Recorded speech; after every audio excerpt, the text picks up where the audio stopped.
So that was a fantastic presentation by Wayne about bringing insurance to the masses. So now we have technology and finance are inseparable. A cashless revolution, blockchain technologies, advancements in payments, and influence of regulation and invisible technology are shaping the way we live our lives on a daily basis. All these big realities grow from big ideas by those who think big. Our panelists today have gathered to share their expertise as people who dream big.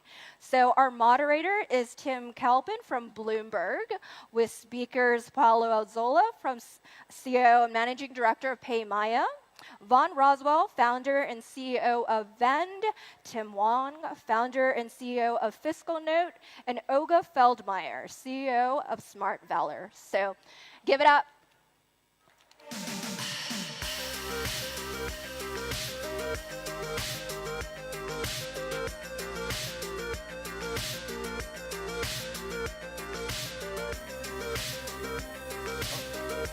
Am I that heavy? Good morning, ladies and gentlemen. Thank you to for joining us for this panel. Turning big ideas into reality. I know a lot of founders are in the room here, and they've got this wonderful big idea. They're going to change the world. They're going to disrupt the world and bring down incumbents. But reality doesn't always work out that way. So we've got 4 panelists who are going to kind of help you intersect some of those issues, how they really get down into the nitty-gritty and turn big ideas into reality. I want to start with Paolo. He's actually in the payments business. He's Italian-Swiss. I think he's more Italian today, I'm not sure. But based in the Philippines, working on payments. And so, Paolo, I want to start with you. Talk to us about the big picture issue that you're trying to solve there. And it sounds easy, I guess, in many ways, but you really come up with a lot of issues, regulatory, technical, and even customer issues. Run down that for us. Yeah, so the big idea for us at PayMaya in the Philippines is financial services are not available to a lot of people, and even those who have access to financial services have access to pretty rudimentary financial services. Specifically, the numbers are, there's about only 3 or 4% of the population that have a credit card. About 16% of households are banked. And even on the merchant side, not just on the consumer side, but also on the merchant side, only about 1% of merchants are included financially. So they either accept cash or other forms of payment. So from our perspective, the challenges have been, how do you actually scale and in a country of 100 million people and make sure that you achieve critical mass on the consumer side and on the merchant side? We focused initially on, obviously, the regulatory aspect of it, so getting licenses from central bank, from a lot of various partners, and gaining enough critical mass on the merchant side that our consumers would actually look at us and say, oh, this is a great company for me to actually spend my money or keep my money with. So that's the big idea, and that's some of the challenges that we've been through. What is the key thing? I want to stick with you just for a moment. What is the key kind of roadblock in you getting every single Filipino onto your system? That would be the goal, right? You'd want everyone to do it. But what is stopping that happening? I think on the B2B side, it's actually quite easy. Our proposition is better than competition, and that we're very, very convinced of that. So getting customers through the door on the merchant side is actually quite easy. It's on the consumer side that the problem lies. It's always an expensive game because there's a level of education, there's a level of obviously spending money to build the best product, and therefore it's an expensive battle to fight. So I think it's money is the biggest problem. Consumer education is actually, Olga is in crypto. Olga Feldmeier here is the CEO of a crypto company. Consumer education is a big topic because in crypto, blockchain, everybody's heard the terms, but let's be honest, very few people actually know what it means for them, what it means for the bigger picture. Even regulators are getting confused. They don't know whether to call it a security, a debt, an equity when we're talking about tokens. So how do you educate your customers, regulators, and so forth to say, look, we're not a threat necessarily to you, even though you are a threat to many governments and central banks, and get them feel comfortable with the products that you're offering? I think my mic... there we go, that's better. It's getting better. So, hello guys. I think initially we had an issue that people just basically didn't even understand the concept of Bitcoin, right? But this is changing. And something like Bitcoin, like cryptocurrencies, that actually came to challenge the balance of power between state and people, This powerful thing has so many people on the other side that don't want this to become big, right? So the challenges are really enormous, from regulatory, tech, security. It's crazy, right? And I think the good example is the lucky thing is that, there are so many countries around the world, right? And there is no dominance of one country that can prohibit or allow this, right? So even if US doesn't like it or whoever, China doesn't like it, it doesn't matter. I'm from Switzerland. We made it possible. We enabled the first Bitcoin regulatory licensing approval, right? And it wasn't easy, but it's possible, right? And that's, I think, a great How did achievement. you and the industry go through that process? Because if we talk about crypto specifically, a lot of governments are looking at this in different ways. Thailand recently has introduced a digital assets law, kind of bypassing the issue of what a cryptocurrency is. Malta, of course, is becoming famous for the same thing, but Switzerland is one of the leaders. How did you and the industry go through that process of speaking to regulators, making them feel comfortable, giving them a kind of a value proposition to say, you better take this on board? What was the process? The process, well, it's very different in different countries. For example, in Switzerland and Liechtenstein, it's just, we are very lucky because it's very one of the most decentralized democratic societies probably around the world. And if society likes something, and in Switzerland, it's all about innovation. It's in global rankings, one of the top 5 countries always in innovation, right? And the society understands the need to be on the cutting edge. And also, if you combine it, Switzerland is also one of the top 5 banking centers around the world, right? And this banking plus innovation inclination is kind of like, being the perfect ground for adopting something like decentralized currency, right?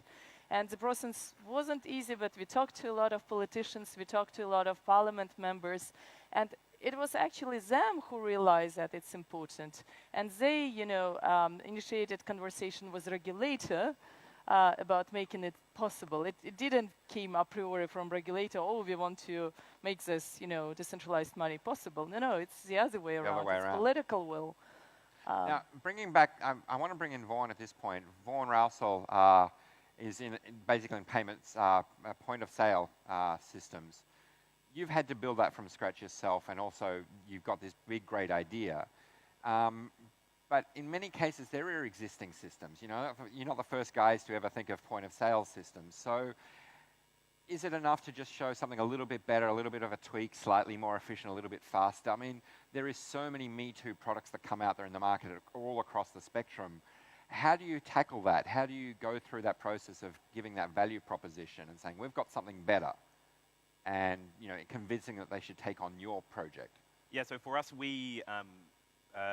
so you're right, we could have innovated on point of sale and made point of sale slightly better, but we decided that we wanted to take a step change. So we were the world's first purely cloud-based and iPad-based point of sale, which today probably seems not too revolutionary because it's become commonplace. But 8 years ago, that was unheard of. And and I kind of like, I want to step back a bit to a personal level on like how you look at addressing big challenges. And I like what Olga said, which was like, it may not be easy, but it's possible, because quite often we mistake things that are really fucking hard for things that are impossible. Right?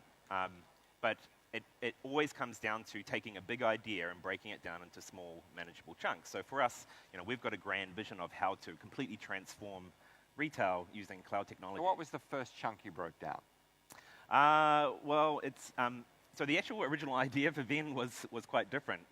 So the big idea that I had was to create a social platform for retail, so that you could discover new products and you could use your mobile to pay for products. And as I looked at that problem, I was like, well, how would we do this? Like, how would we actually break this down? And I just kept chunking it down, and all paths led back to the clunky old piece of hardware that sits in the store that has all the transactions, that has all the customer information, that has all the inventory. And so I started looking around to see if there was a cloud-based POS solution that I could build this cool social app on top of, but it didn't exist. So I thought, well, that's probably the place to start. So it became the product to be the underlying thing of the actual product you really wanted to make. Yeah, and we haven't actually got round to building the social app yet. So if there's any founders out there who want to start something new, he's got an idea to steal. And so go on. I mean, you broke that down and you built your own thing from the ground up. What was your first challenge?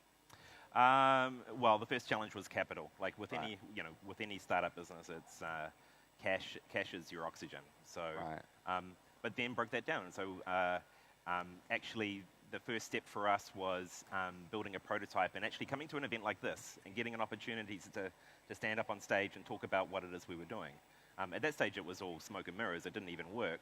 But, you fake it until you make it, right? Did your early investors know that? Well, that's how we met our early investors. Right, by pitching them smoke and mirrors.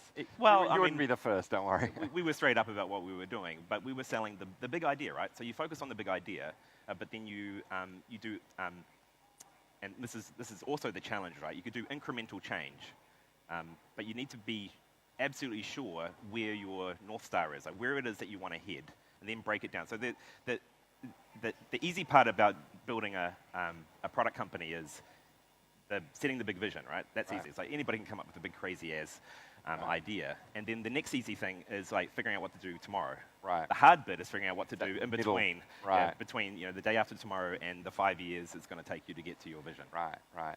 Now, Tim Hwang is CEO of FiscalNote, which is basically in the regulatory space where you collate regulatory information and put it out there. Give us a brief introduction, and why did you start that business? Sure. So for those of you who don't know, FiscalNote, we are now the largest privately held legal tech company in the world.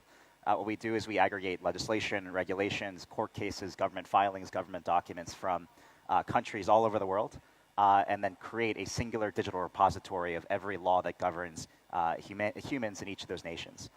So our big idea over the course of the next 18 to 24 months is to build the world's first digital repository of every single law and every single regulation that governs all of humanity on one singular platform. We wanted to build this effectively because we wanted to understand how humans govern themselves, what laws govern each other, their businesses, their governments with each other and whatnot, and then be able to use this as a technology platform to really catalyze things like regulatory compliance or litigation support or anything like that for thousands of businesses and governments around the world. Now, in the process of starting out that business and building it out, finding customers, getting the supply, which I guess is the regulations and all of that, what were the first initial challenges for you? I think that it was difficult to try and get customers to think about what the potential of the technology was, because if you think back to any type of customer, right, whether you're like an Uber or a major bank or a major government, the way in which you understand laws and regulations is actually by hiring a ton of lawyers, right? So you get a ton of lawyers, you stick them on your payroll, you pay them millions and millions of dollars, and they write up these massive reports on what regulations you have to follow. We said that we can turn that entire model upside down, and we can get you all that information on an automated basis using artificial intelligence. And I think that getting customers to actually replace humans with these automated tools and capabilities was actually initially an incredibly hard step, but actually as we got more and more customers, we almost service about 2,000 customers today.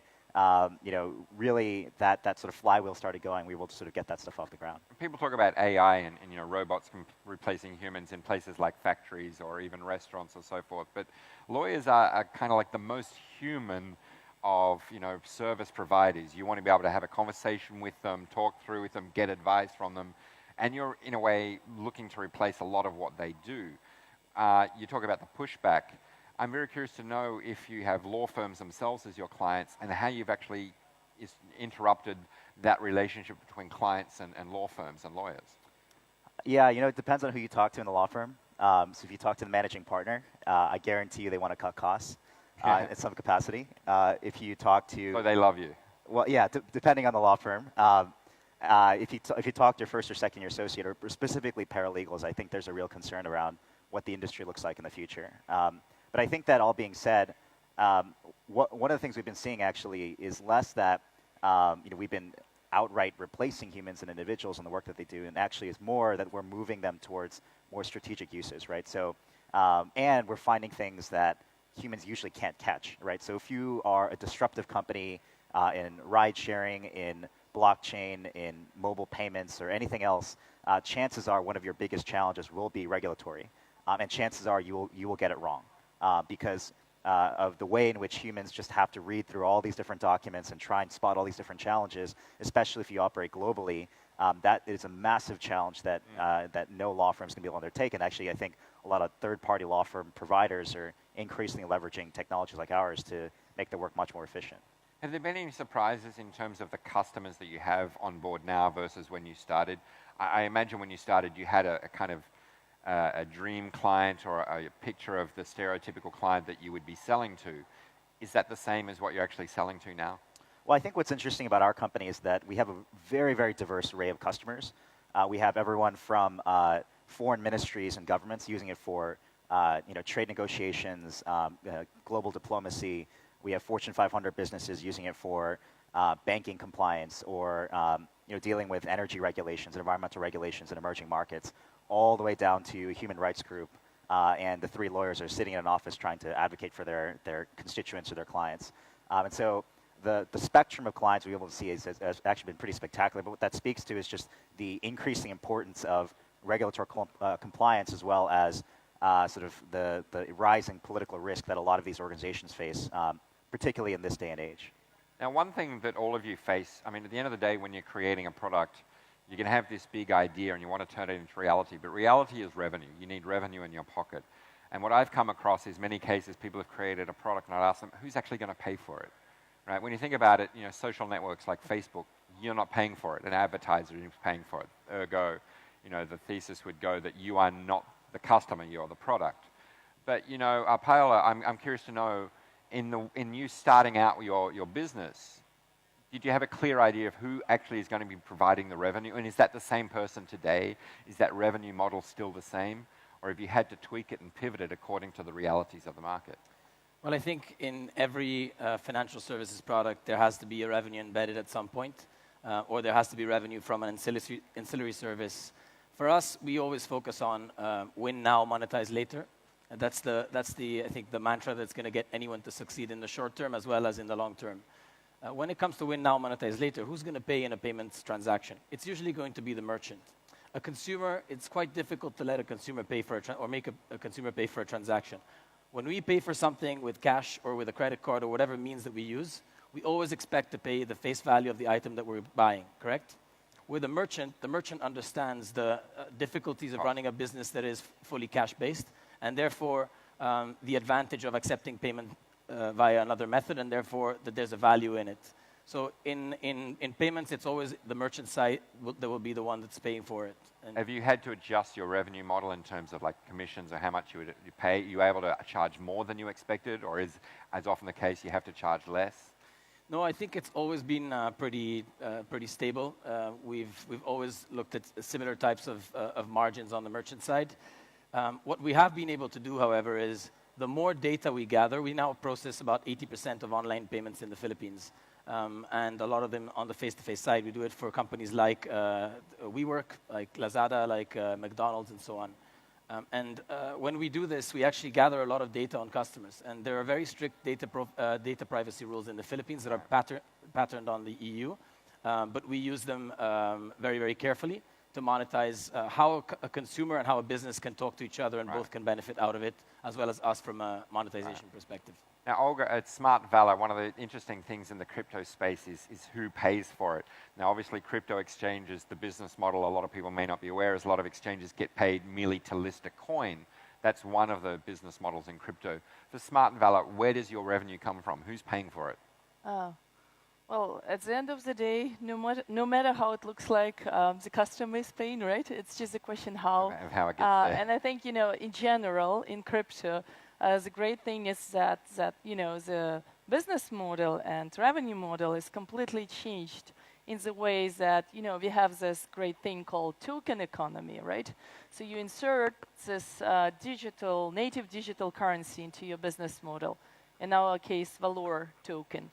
And you can design your token in a way that will help your business to scale and grow, right? So you design the tokens that serves a function of incentivizing market participants on different sides of the marketplace to do what you want them to do. So in our case, we incentivize investors to invest and contribute knowledge to the platform, and they get rewarded in the same native currency. And we incentivize, the asset issuers to issue their asset on that platform. And on the other side, all the other participants, like market makers, the more they provide liquidity, the more they're incentivized for doing so, right? So this token economy is actually a true business model innovation and being at the same time a revenue model innovation. So in a way, it's like a commission, essentially, a commission of the transaction. It's kind of like commission. Well, in our case, in many other cases, like even if you look at Bitcoin or at any other, protocol token. What is protocol token? I mean, you hold that token, you have a stake, and you can use the platform, the services, right? And this is very interesting, absolutely new model, right? And a lot of people are not getting it. When I explain it, I say, like, look, guys, it kind of like, we had protocols before, right? Internet, TCP/IP, right? One of the first. But you were never been able to buy a piece of internet and profit from development of this protocol. So now this is different. Now you can participate in build-up of this new infrastructure, right? Like decentralized, storage or whatever. You buy a token and you use it, right? Now, Vaughan, I want to spin this over to you and talk about technology, because this is a key point for, obviously, crypto. But you started years ago, building essentially a platform that you needed for the other product. How do you see things going in the future? We've got new technologies, we've got new networking technologies. Obviously, blockchain is one. We're moving to 5G. Internet of Things and so forth. Do you see that changing your business fundamentally, not just at the product side, but at the business model side? Yeah, absolutely. So what I was saying before about the risk of incremental change is like 8 years ago, building a cloud-based point-of-sale platform was revolutionary, and we've kind of been doing that for 8 years, but we can't just keep doing that because all of our competitors are now doing the exact same thing.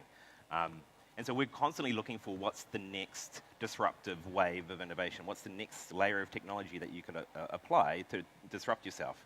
And so for me, I think it's definitely around AI and automation. So in retail, so the dynamic we're seeing in retail is you can make the transaction go faster, but what retailers actually want is they want to have more time to focus on the in-store experience, because that's their secret weapon, right? That's what makes retail so magical. That's have it over Amazon. That's right. That's why retail stores have never gone away, and that's why for the last 20 years, people have always been saying that the internet is going to kill retail, but it's just made retail more and more vibrant because retailers are starting to use the technology to give them an advantage, that give them to develop those amazing in-store customer experiences. So that's what we ruthlessly focus on. Is like, how can we help retailers know who the customers are better? Free them up from the drudgery of like the back office stuff, and this is stuff that AI and machine learning is absolutely perfect for. Right. Like, you don't have to go to the extreme of building a virtual chatbot. You are focused on the future, and AI is part of it. Absolutely. Right? Fair enough. So we're running out of time, but thank you for joining us, and please thank our panelists for this great discussion. Thank you, guys. Yeah, thanks.